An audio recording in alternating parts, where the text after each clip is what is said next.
Good afternoon. This is fantastic, isn't it? Is this fantastic?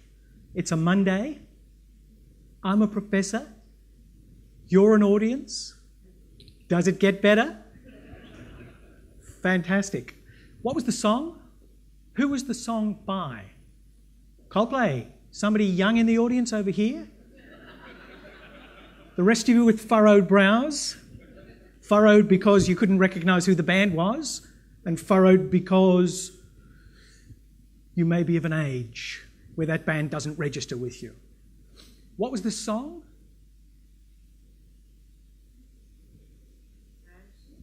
Parachute. Bzzzt. Every teardrop is a waterfall. Every teardrop is a waterfall. We deliver fantastic care to our patients, do we not? Fantastic care. We've heard about that this morning, including that we could do better, and maybe the organisation of the system needs to change, and maybe we need some funding in different places, and maybe private hospitals need to present a better case, maybe for the value that they deliver, but it's all fantastic. But actually, we deliver harm as well. We deliver harm at quite an unnerving rate, actually. Across the world, it's estimated that harm's delivered to about 10% of patients, and about a third of that harm is preventable. Those are the data. I'm not going to say whether private or public is better or whether the case mix is different. Every time we do a study, that's what keeps coming back to us. So when I play a song like that, Coldplay, Every Teardrop is a Waterfall, we provide harm as well as good care, and every time we produce teardrops, and every one of those is a very important thing for us to grasp hold of and think, how can we improve this system as good as it is? How can we improve the system under our management? That's the theme of this talk. Thank you very much to the organisers for asking me. The organisers said, they sent a couple of emails actually from way back a year ago. Michael, I was receiving emails about this. And somebody suggested the importance of culture in healthcare settings would be a good thing for me to address. And then I don't know if it was by negotiation or whether somebody just slipped this in. What about the relationship of culture to safety and quality? So I'm going to try and address that in the next hour. Can you believe they gave me an hour to spend with you? It really is getting better, isn't it? So let's talk about that. But before that, let's talk a little bit about me and what I represent, because I represent not just me on a stage talking to you, but a big bunch of research. I'm from the Australian Institute of Health Innovation. We're a big research group at the University of New South Wales. About 100 researchers, well, about 70 researchers and 30 PhD students, all doing research. I like to say we don't splice genes, we don't try and cure cancer. We're not doing that sort of research. Our research is the health system. That's our laboratory. Public and private, here and overseas. And what we try and do is research it, understand it, write papers about it, and occasionally they let us out to conferences like this to chat about it. So I want to talk a little bit about some of our research, a lot about some ideas, and a whole lot about culture and about quality and safety. So I also run a centre within that institute, and my centre is really interested in clinical governance. It's interested in quality and safety. We have 4 centres. I run one of them. If you want career advice, I'm not your guy.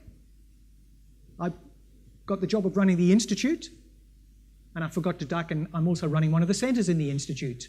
Career advice from me, not a good idea. The other 3 people run one of the centres within the institute. Enrico Carrera would be known to some of you. He's a doctor who saw the light and became an informatician, e-health. Ken Hillman's known to some of you. He's an intensivist at the Liverpool Hospital, one of the teaching hospitals at my university.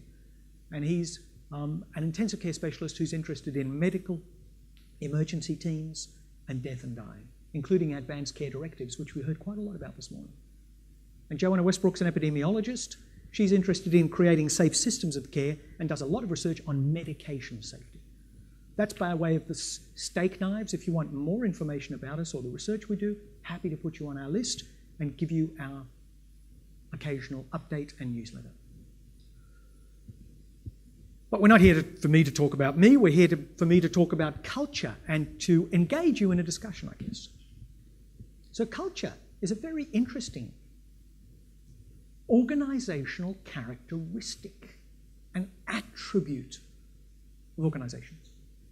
The anthropologists had the first go at culture when they went into deepest, darkest somewhere, usually from Victorian England or somewhere like that, to look at strange cultures that happened in another part of the globe. They were strange according to a benchmark, of course, the benchmark being England and its characteristics. That wasn't the strange society, it was anywhere, if you're an anthropologist, you went to visit that was weird. So famously, Kroeber and Kluckhohm wrote a paper in 1952 saying, here's 162 definitions of culture. So even then, before we'd done all the modern studies and looked at culture and what it was all about in an organizational context, they had all these anthropological definitions. And of course, for them, culture was more like high culture. Queen Victoria or Queen Elizabeth, Royal Dalton, cucumber sandwiches, that sort of high tea, high culture in Britain. But we know something different as Australians. We don't sort of share that aspect of British culture. What we are interested in is the culture that manifests, that emerges in the organisations which we serve, or the organisations which we manage, or the organisations in which we provide care to the people we serve. But that's not the only use of culture either. Who likes sourdough bread? I do. Sourdough bread starts off with a culture. It's a starter mother culture, just like your organisation or the place you work, which starts off with a mother culture, a starter culture when it starts up. It's got to be fed quality flour and water for it to grow and develop. Every single bakery's sourdough is different due to the culture, the starter, and the humidity, just like every culture in an organisation. Or in parts of an organisation, subcultures are different. And cultures also last a long time. They tend to persist across the tenure of any particular group of people. There's one culture in a bakery in San Francisco that's been going since 1849. Culture of the sourdough, then, is unique to the locality. It takes 2 days to go sour. As an aside, we'll talk about your culture and whether it's gone sour and how many days it took for it to go sour. It's sour because of the organisms activating in the yeast. And you've got to be careful because cultures in sourdough can produce toxins. I'm sure that's not the case, that you don't have cultures where there are toxins. Substitute, in our language, Machiavellian, narcissistic psychopaths. But I'm sure you don't have any of those. I'm sure you don't have any of those. If you do, by the way, or you know somebody who's got one of those, we might talk about that a bit later. So it takes time to care for a starter culture in sourdough bread. Read, it takes time to care for a culture in your organisation. You have to feed it. You have to watch out for antibodies and particles which can interfere with the culture and knock you off your stride. But we know another kind of culture, don't we? We know the culture that stares us in the face, that we go back to on Wednesday after this conference. With all these new ideas zinging around in your head, we go back to that culture and we think to ourselves, could I do a bit better? Could I improve it? Could I nudge it, to use the more modern change management ideas and theories? Could I nudge it into being an improved entity? So culture is the way we do things around here. The beliefs, ideas, practices that people have, the things they do that they've perhaps stopped thinking about. Cultures normalise in the language, in the social science language. They become just what they are, and people stop attending to the culture and they think whatever they're doing is normal. Somebody coming in from outside sees the culture and says, this is weird. Why do you do it that way? Why do you have such practices? People inside have stopped attending to that. I'll come back to that. So a culture represents our collective worldview, assumptions, taken for granted things, our outlook, norms, values, the collective things we agree on the things we take for granted that we've perhaps stopped seeing. So how do you change that? How do you change that? How do you change it, for example, if you've stopped seeing it? So where do these cultures emerge? What kinds of healthcare settings? Well, all the ones represented here. Some of you actually aren't in healthcare settings. You're in service industries or service sectors that provide services to healthcare. And you have cultures, some of which are good and some which are problematic. So where does culture emerge? Every time you set up an organisation or even 2 or 3 people and get them interacting, you get some cultural aspects. Incidentally, I'm a professor. What do I do to give a talk like this? Introduce some snappy slides, nice pictures, start with a song. But also I thought, you know, my Vice Chancellor, he wants me to be evidence-based. Are you asked to be evidence-based in an evidence-based world? So my Vice Chancellor, my Dean would probably say, Jeffrey, make sure when you go to conferences, don't keep cracking jokes. Why don't you actually give them? So I did. I found a paper in the medical literature on this topic. A study on the cultural differences between public and private hospitals. Do you want to know the results? No, you don't. It was in Bucharest. I couldn't make head nor tail of it. That's the only one I could find. There's a study waiting, a PhD beckoning for somebody who wants to do a cross-cultural study of the differences in culture between public and private hospitals. What we've done instead of having evidence is we've made up or designed or articulated different models for understanding culture. So here's one I've been writing about for years. It's kind of like the iceberg model of culture. You know this one, don't you? Above the iceberg are all the observable behaviour. So if I come into your organisation, I want to see the culture in action. I want to see people behaving. I want to see the practices and the interactiveness. That's a manifestation of a culture. So I'll look above the waterline at the observable workplace behaviours. But that's only part of the story, because in an iceberg, there's a whole lot underneath the waterline that we can't easily see. And that's the other part of your culture, below the waterline, the underlying beliefs, attitudes, values, philosophies, and taken for granted things that we've stopped attending to because they just go on. Why we do the things that we do around here, I've got no idea. It must have started back in ancient history. And I wasn't here anyway for the bad bits. I have managed, though, to change some of the good bits into better bits. That's the classic claim of the change agent. Not that you would have said that, I'm sure, during your tenure. Another way to look at culture, a famous way to look at culture, is Sheen's model, where he essentially has the iceberg model in mind, but has it at 3 different levels. So he says, if you go into an organisation, or you're thinking about your own culture in your organisation, have a look at the visible artefacts, the structures, social structures, the organisation structure, the dress, the ceremonies that take place. Ceremonies like the rituals of having a monthly budget meeting. Or ceremonies like we have a meeting to look at patient care and involve patients. And the patients come to the meetings. They don't speak much, but lots of evidence about that, but they come to the meetings. Then look at the espoused beliefs. Go into a culture, your culture, or have my group, my research group, come into your culture to research it. Now that sounds scary to you, doesn't it? Come in and listen to the espoused beliefs and values. What do people say about the organisation? And then drill a bit further. What about the unconscious assumptions that they make? Do you have an unconscious assumption in your organisation that you're a centre of excellence? Do you have an unconscious assumption that you're one big happy family?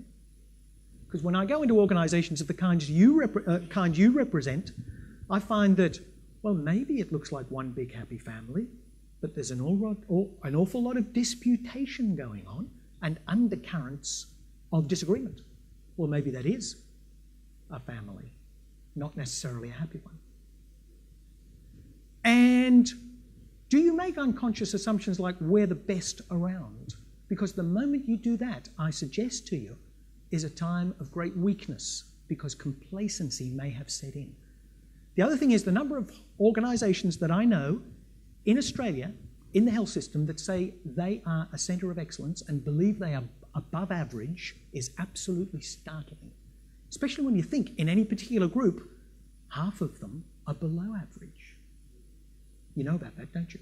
Stick a normal distribution over all the hospitals, all the private hospitals in Australia, half of them are below average, depending on what you're measuring. But everybody says, well, we're way above average. That's a ubiquitous human trait, by the way. Do you know 93% of college professors in the US think they're above average? 80% of Swedish drivers think they're above average. Just because you drive a Volvo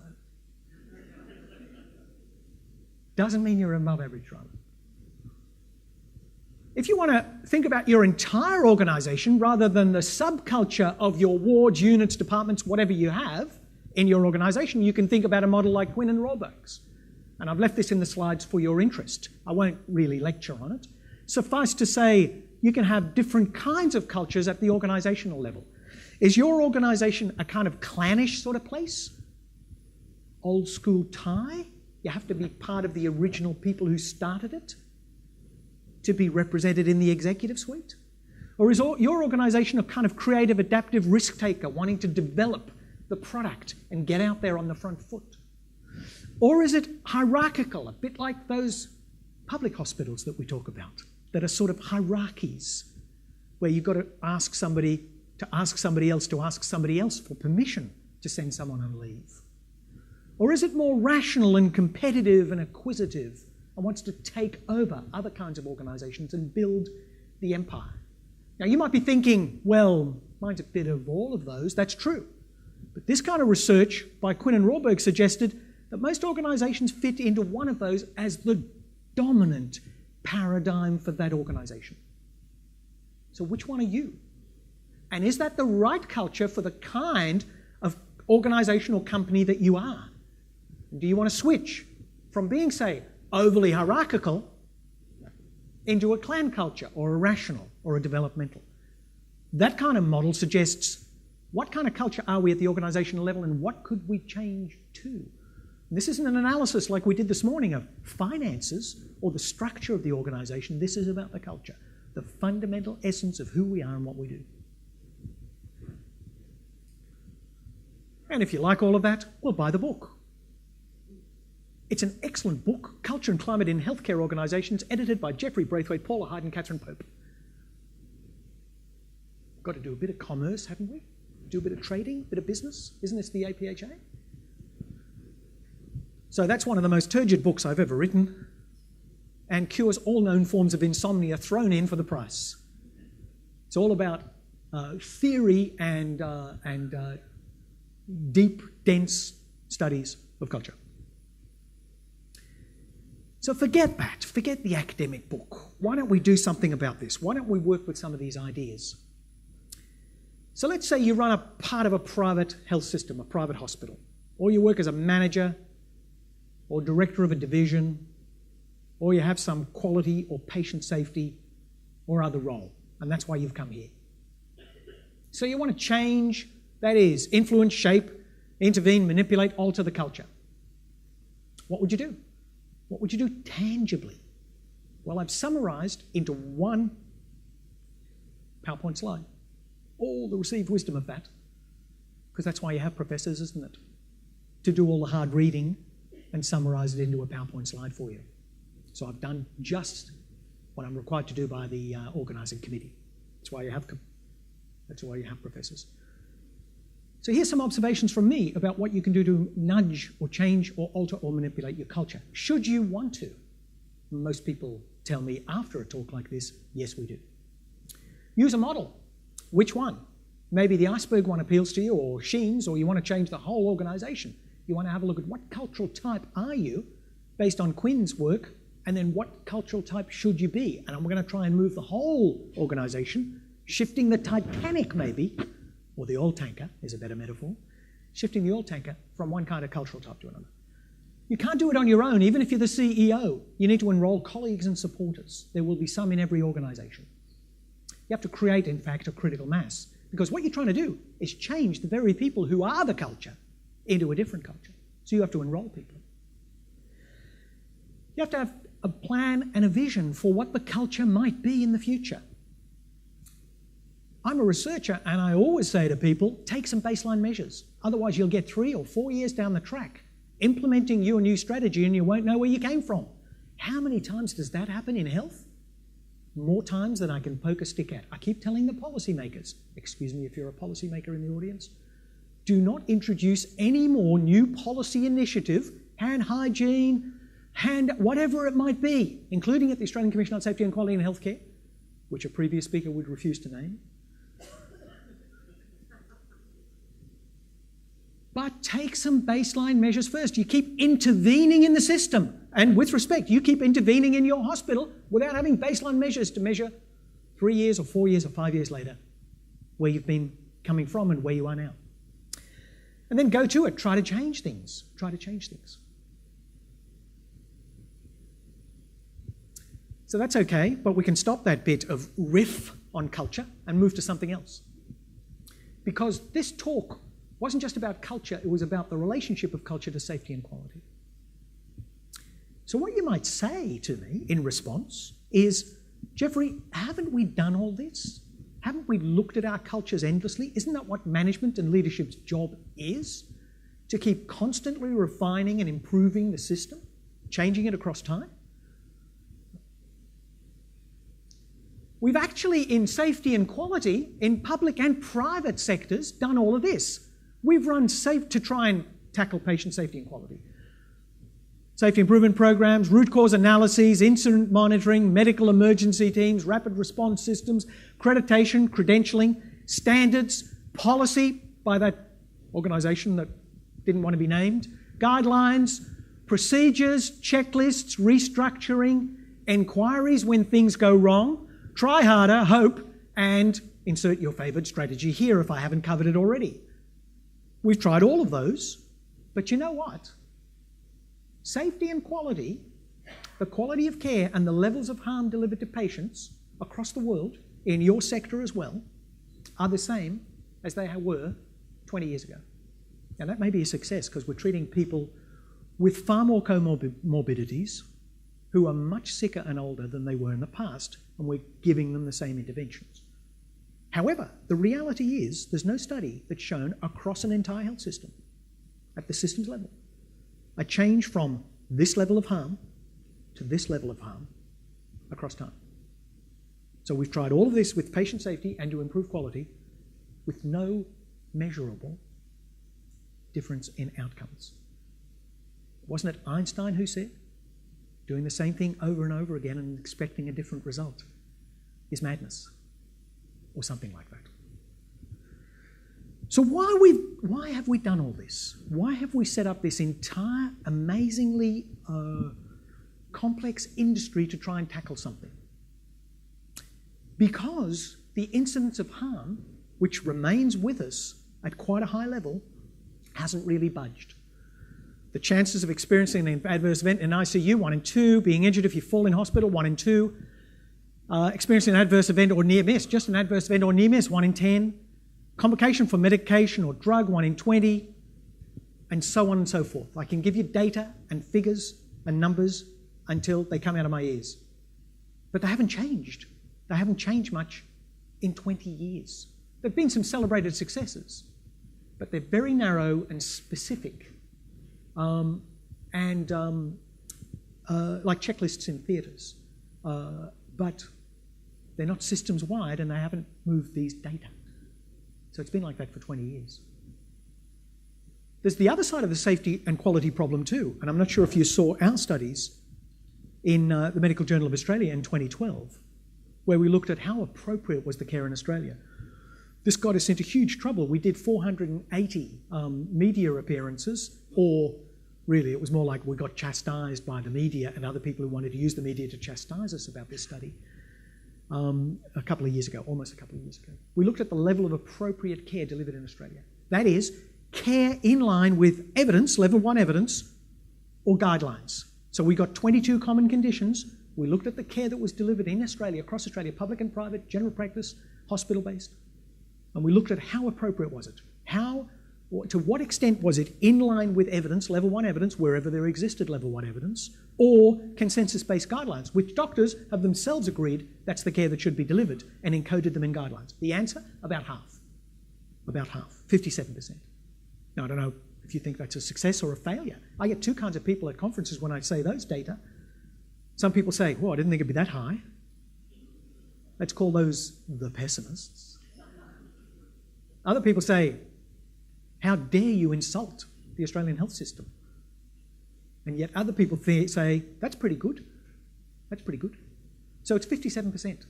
Send me an email if you haven't come across that paper and I'll send you a copy.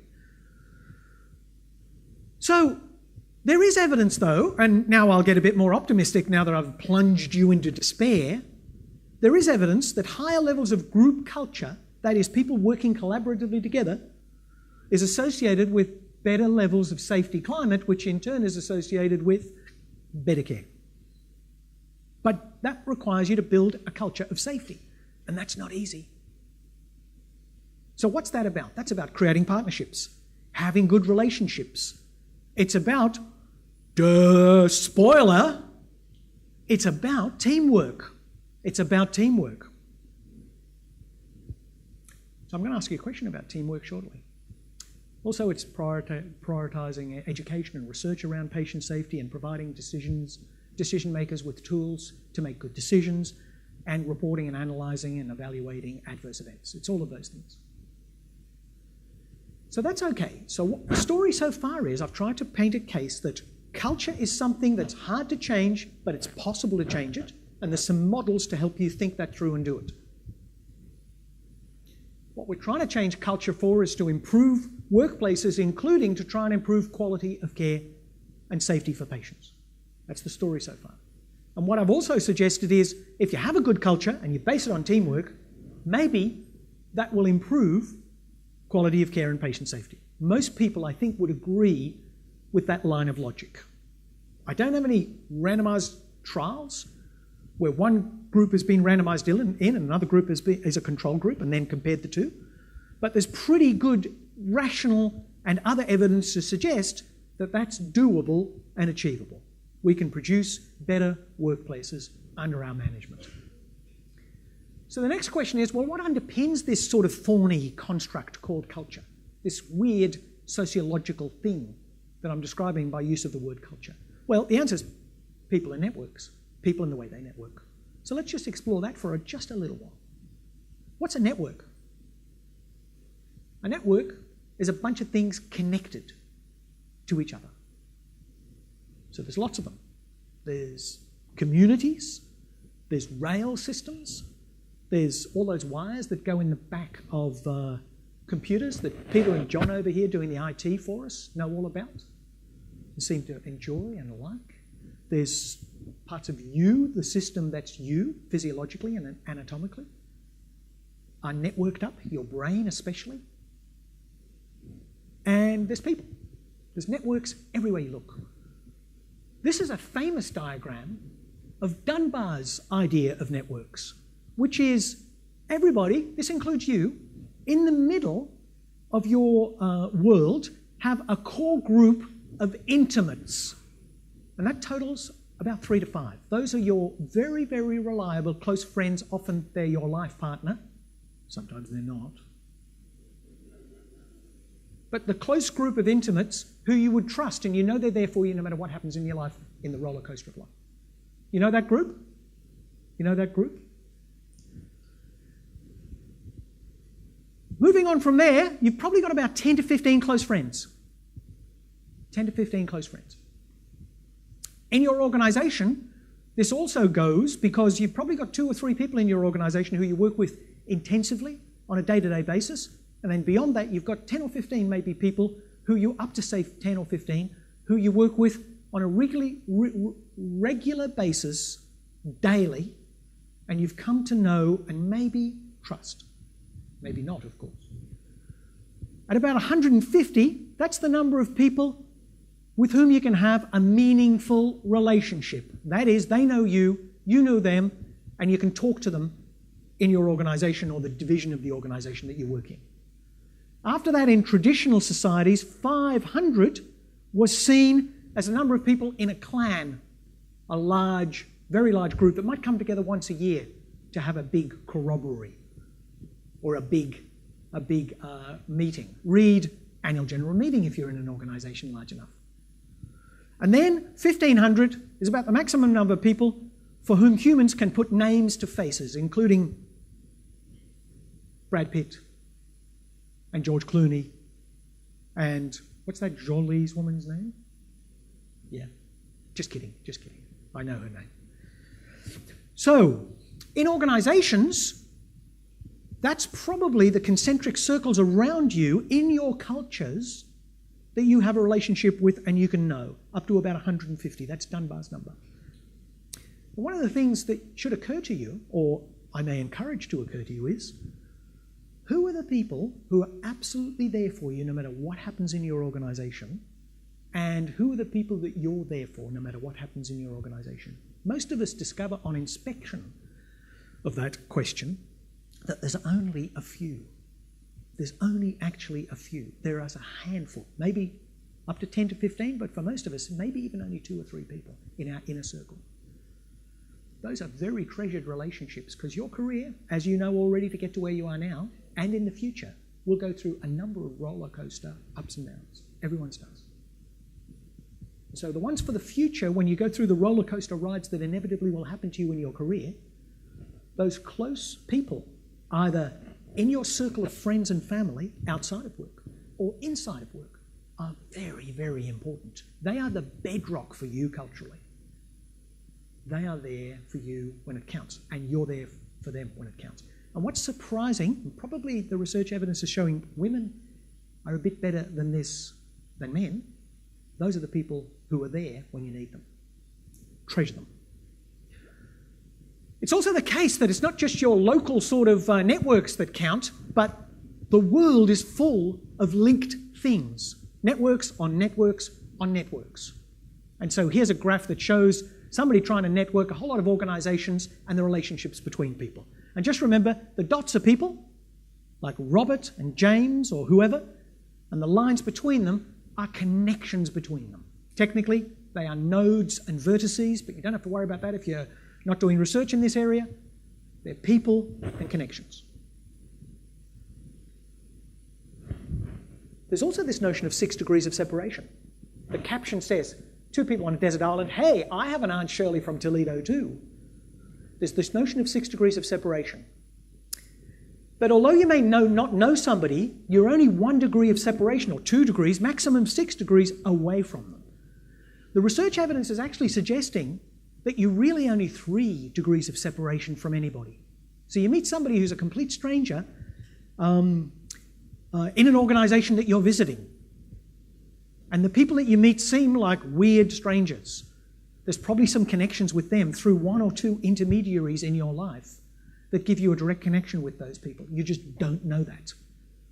But you do know that when you go on holidays and you go to London and you find yourself walking down a street in the Strand and suddenly you're just about to pop in for a cup of coffee and somebody comes out, who's your neighbour?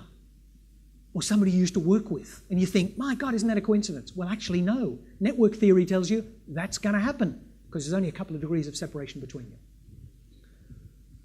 And healthcare looks like this, does it not? Doesn't healthcare look like this? With all sorts of loops and whirls between people and departments and wards and connections, especially if you work in a big group like some of the groups represented here. Thus, for all the reasons I've given so far, it's utterly essential that we have and we encourage and we create more multidisciplinary teamwork to capitalise on the 6 degrees of separation stuff and to better leverage our connections so that we can improve the workplace and improve the workplace culture. So whichever way you slice and dice it, and you can do all sorts of reasoning and all sorts of thinking about this, it seems inevitable that we should work more and better via teamwork. So the question is, do we have connected, multidisciplinary teamwork? Well, let's find out.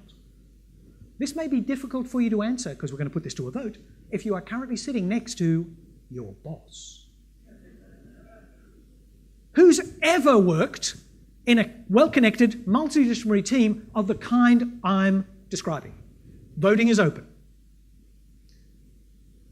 Who's ever worked in a really good, vibrant, multidisciplinary team where you enjoyed it? I'm seeing, what do you reckon, Madam Chair? Half the audience, and some seem to be a bit reluctant even then. Half with some waverers. Thank you. Excellent classification system you have there. Half with some waverers. Okay. Not everyone then. I predicted that. Wasn't that brave of me? Let's check again. Who works in a well-connected multidisciplinary team now? Right now. Different people, Madam Chair, and now about a third. And that takes into account the people who are sitting next to their boss who went, yay, me. I was watching. We've made a note. Did we get photographs of all that? Excellent. And names. Excellent. Now that's interesting. I'm putting a case that will provide better quality of care, safer care for patients, a better workplace, a place we'll enjoy working, and only a third of us or so, maybe 40% at a stretch, said they currently work in a really well-connected, really good, multidisciplinary team now. And we're self-selected to be the caring professions. This is deserving of a pregnant pause. That's very interesting, is it not? Now let's add 20% for the people who are reluctant to vote because, I don't know, some reason the boss wasn't here. That's interesting, isn't it? We know what we would like to have in terms of the culture, well-organised, interactive teams, and yet we don't have it. For many of us, we don't have it. Interesting. Let's press on. Because we do need teams, don't we? The caption says, nurse, get onto the internet, go to surgery.com, scroll down and click on the Are You Totally Lost icon. The point being that we actually can't do our jobs. Even something that looks as individualist as a surgeon, well, it looks individualist to people outside the health system. We know differently. Even something as individualist as a surgeon is actually all about teams. It's all about team-based care. So, okay, let's do more teamwork. That's Jeffrey's message. We could close the conference, the entire conference, not just this talk, because that's the essence of life. That's the answer to life's questions. That's the equivalent of number 42. Let's do more teamwork. However, have I mentioned how tribal healthcare is? Let's just delve into that just for a second. So we do a lot of research looking at these networks. So you've got a nurse from a hospital, 2 friends at Royal North Shore Private Hospital, more friends, nurses from Southern Private Hospital. We've got family, we've got school friends, and we've got a connector. So everywhere you look, you're in the middle of stacks and stacks of relationships that are well described by networks. So we did some research. This is a modest study. It's one emergency department in one hospital. We published this in 2009. So all the circles are clinicians. All the lines are connections between the clinicians in an emergency department. And the colour coding is nurses are blue, doctors are red, allied health are yellow, and admin and support are green. Just observe the colours for a moment.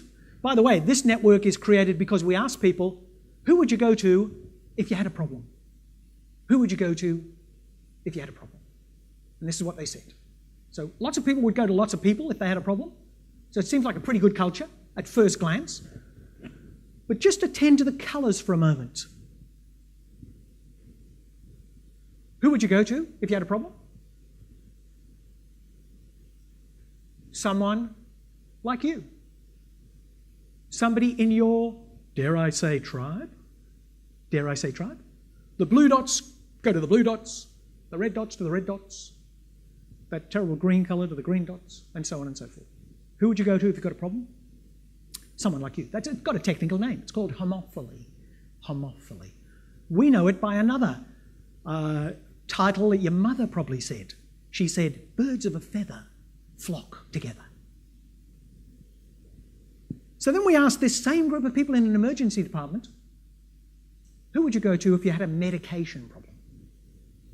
Different graph, Not quite as dense because not everybody would recognise that they had a medication problem. But same thing. Blue, red, yellow, green, all clustering together. There's the occasional interesting person. This blue person's almost defected. And these red people, right at the edge of the diagram, do you know who they are? Junior doctors. They don't have time often to get connected, so they remain at the periphery. Then we ask them, who do you socialise with?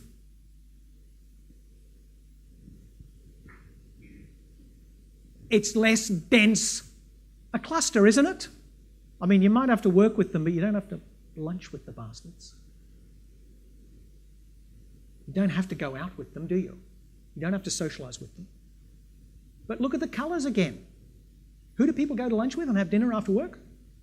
Go down the pub, have coffee? Someone like them. In other words, I'm saying on the one hand, don't we need more multidisciplinary teamwork? As an antidote to you saying, not all of us do teamwork very well. But to actually do it means we're running up against all sorts of silos and barriers in health systems. And so healthcare is very tribal. It's very tribal. And this, if you're a manager, if you're a leader, if you're just somebody who works at the coalface and wants to engender a better culture, this is what faces you. This is the magnitude of your task. So let me explain how tribal it is. We do a lot of research. You know the kind of research where you get a Likert scale item and you have to register the strength of your attitude by strongly agreeing to strongly disagreeing. You know that sort of research? That's research that what it's designed to is measure the strength of your attitudes to any particular item. So we do a lot of those. We send them out to health systems and people answer them and send them back. And these days we don't send them anywhere. We put them on the web and give them a link. And what we noticed after a period of time, over many studies, we maybe did 20 or 30 studies of this kind, is there was a pattern in the data. Now, it's not just because I'm a researcher and I'm always seeing patterns in data and I'm crazy. There was a pattern in the data. Doctors tended to respond to questionnaires regardless of the topic.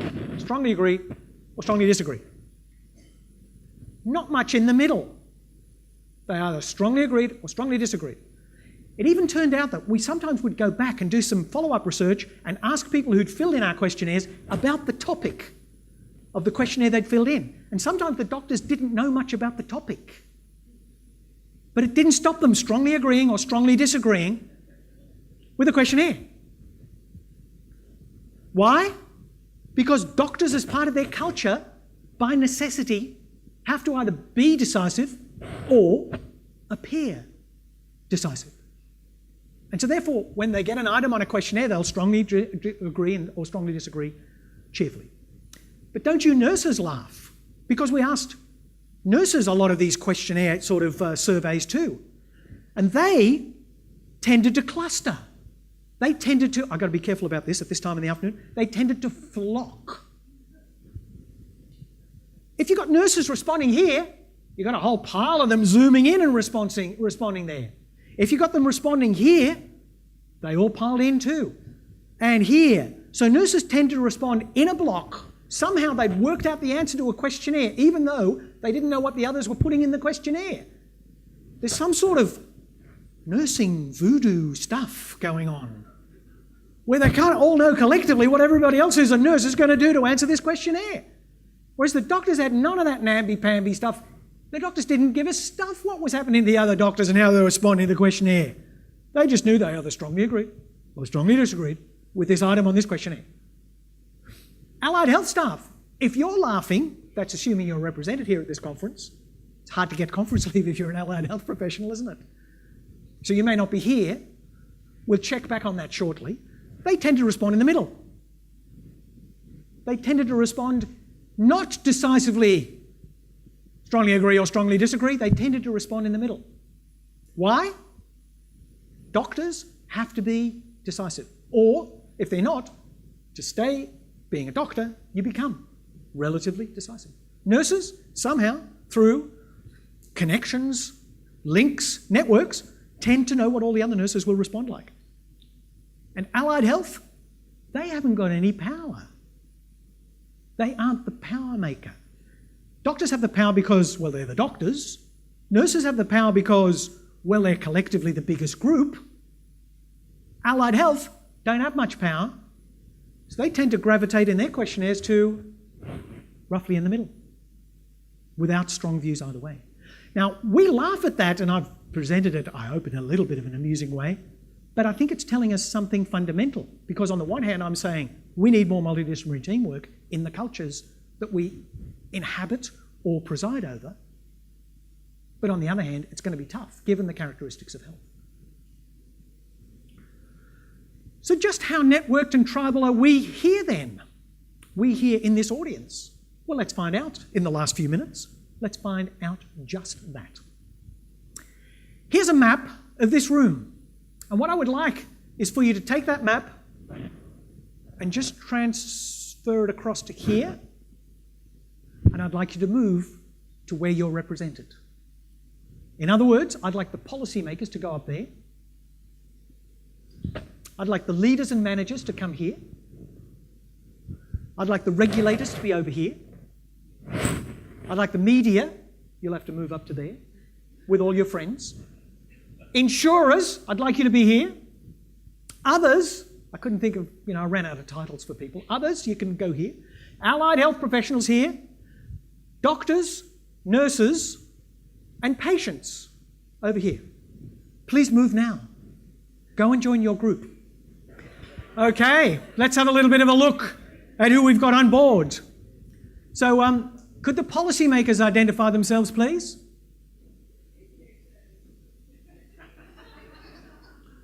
Is APHA a policy group? More like a lobby group, isn't it? No. Thank you very much. So, there's no policymakers here from policymaker land. That's interesting, isn't it? But they went off to what? Create some policy. I feel better already. They had to go back to Canberra or their state. Their state. Okay. Who are you? Fantastic. Did you remember to bring any of the troops? Oh, they're here. I see. Thank you. Thank you very much. We got regulators? No regulators? Don't you think it would have been smart to have some? To persuade them of all the things you want to lobby them for? Just a thought, just a thought. Okay, who else have we got? Media. Media?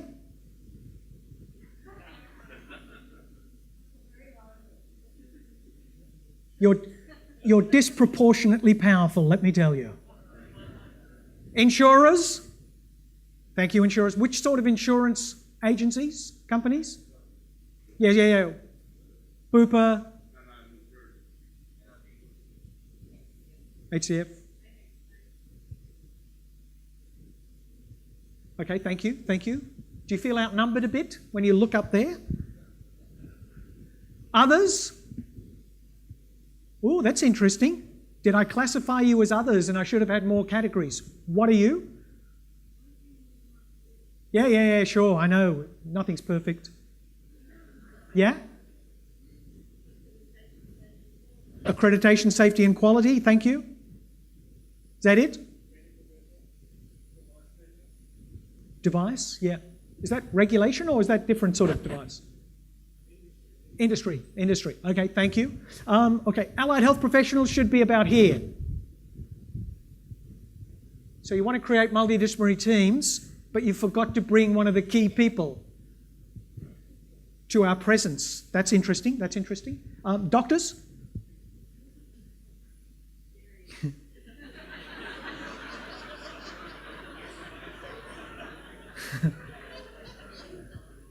That's startling. That's very interesting. One doctor. And he's the guy, if we have that heart attack from this morning, we're going to need, and we're not even sure if he's cardiologically trained. Nurses? What's this? Woo! Oh, you're voting collectively again. One went, ooh, and they all went, ooh, proving my research as no other proof is. What about patients? Are you really a patient, Michael Greco? You represent patients, and that makes you proud to sit there representing patients. But that's actually also interesting, isn't it? If we're going to influence, if APHA and this conference is going to influence people, I submit to you that there's some people missing that we really should have here, and we should lean on them. Because if we're going to create multidisciplinary teams, that's okay to talk about that in the workplace, but really, APHA and its domain is a big multidisciplinary undertaking. And so we need probably all the stakeholders here represented quite well. Now, that's not a criticism, Michael, of you and your group. You try to get people to conferences, but it strikes me that that's quite a good thing to do. Can I just ask you one more question? So we're talking about trying to create teams, and we identify ourselves with primary reference groups, and we identify ourselves with, as an individual, with what we are, a doctor, nurse, a manager, a leader, but we also identify with our primary reference group, whether we came from the profession of medicine or nursing, etc.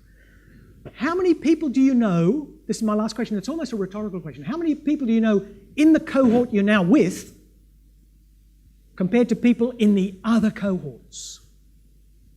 I'm hoping that we're not so introspective and myopic that we tend far more to know the people in the cohort that we've now assembled in than we do right across the board.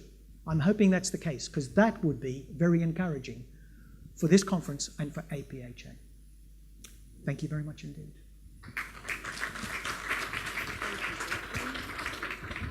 Thanks, Jeffrey. You know what? Just quickly, while you are moving, for the purposes, well, two purposes, for the purposes of the next session and also for the photographer, it would be great if we could get photos of everyone kind of a bit closer. So while you're up and moving, would you mind just moving a bit closer? And Jeffrey, can you stay with me? Thank you. Just while they're sitting. Yes, certainly. One more thing. Every conference I ever go to, they have a row in the front called reserved. And I don't know why anybody does that. It's madness, because no one ever sits in the front, even if it wasn't marked reserved. So you can think this is reserved for you, and you can come to the front. Thanks, Jeff. And just while we're getting everybody to please just move a bit closer, I'd like to congratulate you on a great speech. And can we all just thank Professor Jeffrey Braithwaite?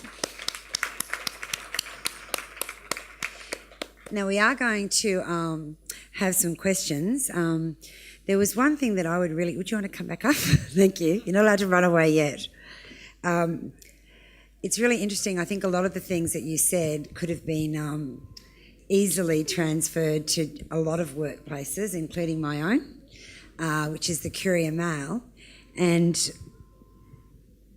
one thing that I would be very interested to know, and I think it would very much transfer to healthcare, what do you do to implement a culture in a cultural change in an acceptable way? Like if anyone here has to, within their department, introduce a change, people don't generally like change, how do you do it in such a way that people will be more open to it? And for me, I was thinking when you were talking, for example, when the Courier Mail had to, because of reasons of finance, go from a broadsheet to a tabloid, it was so hard to make that cultural change in the minds of Queenslanders, and we, I think, possibly didn't as well as we could have. Or, for example, when we need to introduce a price, when we need to put the price of the paper up. I'm sure we have similar experiences in the healthcare sector, so some tips perhaps on we know what our cultural change is, but how do we get others to accept what we want them to accept? Seems like there's two schools of thought, and you can go one of a couple of ways. One is a new person comes in, a new manager, and does a big bang change. They restructure with the hope that that's going to change the culture. That sometimes happens, but sometimes what happens is the structure changes, but nothing changes underneath the structure, and the culture doesn't change. Because cultures are interesting. They're a bit amorphous, but once you touch them, they harden up, and they're hard to change. So it's a bit like a pendulum. They tend to swing back to where they started from. So that's the idea of the mother culture in the sourdough. Once you've got a starter culture, it tends to perpetuate itself across time. So a new leader, a new manager comes in, often they try to restructure. I think they've got about 6 months within which to really shift the culture. And what you've got to be really careful of, because you're juggling balls here, is that you change the bits of the culture that need changing, and you don't accidentally have accidental collateral damage and throw some of the baby out with the bathwater. So that's one point. The other thing is to enrol people, and that was what I suggested in one of my slides, to enrol people in the culture change of which they are part. That's going to take you longer. It's going to take you more negotiation. It's going to ask you to think who's in the networks underneath the culture, who's related to who's working with who productively, and how can you move them. And often what people do is they use opinion leaders. In healthcare, there's always people in organisations who are opinion leaders who, regardless of their leadership or management position, are incommensurately influential. They're much more influential than normal. We often think about those as doctors, but it doesn't necessarily have to be. And those are the people who you really need to enrol. The other thing is you can put a normal distribution over, say, everybody in a culture. Some will never change. They'll be in 20% maybe, and they're just not for changing. You could still be working on it till doomsday. You know who those people are as I'm saying the words. Some will readily change up the other end, and sprinkled amongst the others in the middle are people who are biddable, what I call biddable. They are able to be captured. They are able to be negotiated with. They are able to be turned around. They are sometimes the opinion leaders. And if you catch those, then you might build a critical mass to change the culture. We really need you to come to the Curia, Mel. We have time for, unfortunately, only one question, and we have a lady here in the midsection, black shirt, right in the middle. There we are.